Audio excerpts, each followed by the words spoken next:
10 ரூபா லஞ்சம் வாங்கினதுக்காக கான்ட்ராக்ட் பேசிஸில் ஒர்க் பண்ணக்கூடிய ஒரு எம்ப்ளாயியை வந்து டிஸ்மிஸ் பண்ணியிருக்காங்க. ஒருத்தர் ஏன்னா அன்பானந்த அரியப்பனே, நீ இன்னும் திருந்தல. 2 நாளைக்கு முன்னாடி தான்டா உங்கள் கட்சி கூட்டத்திலே நீ போய் பேசி உன்னை பேச விடாமல் வெளியில் போட நாயன்னு சொல்லி உங்கள் கட்சியிலேருந்தே உன்னை வெளியே அமிச்சாங்க. நீ பேசிகிட்டு இருக்காடே எங்கள் ஆட்சியை பற்றி.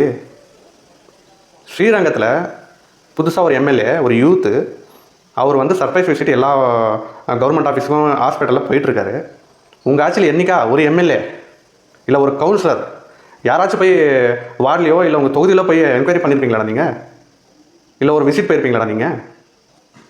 அவர் போய் அவ்வளோ மக்களுக்கு நல்லது செய்யணும், ஊழலை ஒழிக்கணும், தப்பு பண்ணுறவங்கள தட்டி கேட்கணும் அப்படின்னு போய் டெய்லி வந்து வீட்டில் உட்காராமல் வந்து எம்எல்ஏவான வேலை என்னமோ அது வந்து அவங்க தொகுதியில் வந்து அவர் செஞ்சுட்டு போயிட்டுருக்காரு. ஒரு ஹாஸ்பிட்டலில் ஒரு கான்ட்ராக்டில் வேலை செய்கிற ஒரு அம்மா வந்து எவ்வளோ லஞ்சம் வாங்குது. 10 ரூபாவாகட்டும், 100 ரூபாவாகட்டும், 1000 ரூபாவாகட்டும், எவ்வளோ வாங்கினாலும் லஞ்சம் தானடா. உங்கள் ஆட்சியிலலாம் இப்படி விட்டு தானடா அதிகார துஷ்பிரயோகம் பண்ணிங்க நீங்கள் எல்லாருமே. அதிகாரிகள்லேருந்து, அமைச்சர்லேருந்து, எம்எல்ஏலேருந்து எல்லாருமே 10 ரூபா வாங்கினாலும் ஊழல் தான், 10 கோடி வாங்கினாலும் ஊழல் தான். 10 ரூபா தான் நாளைக்கு ஒரு நாள் 10 கோடியாக போய் நிற்கும். இப்போ அந்த ஒரு அம்மாவை வந்து டிஸ்மிஸ் பண்ணனால மொத்த அதிகாரிகள்லேருந்து எல்லா ஆஃபீஸர்களுக்கும் பயம் வந்திருக்குமா? எல்லா போலீஸ் அதிகாரிகளுக்கும் பயம் வந்திருக்குமா? யாராச்சும் லஞ்சம் வாங்கணும்னு நினைப்பாங்களா? அவ்வளோ குடும்பாக்கிற இருக்கிறவங்க அவங்களுக்கு இருக்கணும்டா குடும்பாக்கிற. அவங்களுக்கு இல்லாத குடும்பாக்கிற உனக்கு என்னடா? அவங்களுக்கு குடும்ப குட்டி இருக்குது, அவங்க மேலே அக்கறை இருந்தாங்கன்னா அவங்க லஞ்சம் வாங்கியிருக்கக்கூடாது. அவங்களுக்கு சம்பளம் பத்தலை அப்படின்னா வேறு ஏதாவது வேலை செய்யணும். 15,000 கூட சம்பளம் இல்லாமல் வந்து 10,000, 8,000, 5,000 வாங்கிட்டு கூலி வேலை செஞ்சுட்டு எவ்வளோ பேர் கஷ்டப்பட்டுட்டு தான் இருக்காங்க இன்னுமே.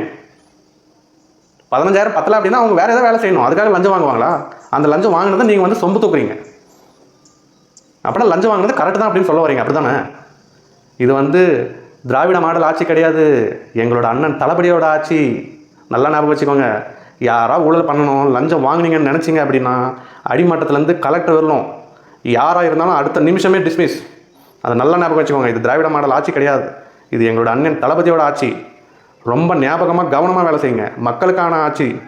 மக்களுக்கு என்ன வேலை செய்யணுமோ, மக்களுக்கு சர்வீஸ் செய்கிறதுக்கு தான் நீங்கள் வேலையில் இருக்கீங்க. அதை நல்லா புரிஞ்சுக்கோங்க. உங்களுக்கு வந்து ஊதியம் கொடுக்குறாங்க கவர்மெண்ட், உங்களோட பொசிஷனுக்கு ஏற்ற மாதிரி சம்பளம் தராங்க. அதை மட்டும்தான் நீங்கள் வாங்கிட்டு போகணும். அதை தவிர லஞ்சமோ கிஞ்சமோ ஏதாவது யாராச்சும் வாங்கினீங்க அப்படின்னா 100% நீங்கள் அடுத்த நிமிஷம் டிஸ்மிஸ். எங்கேருந்து கேமரா வரும், எங்கேருந்து வீடியோ ரெக்கார்ட் ஆகும் தெரியாது. பார்த்து உஷாராக நடந்துக்கோங்க.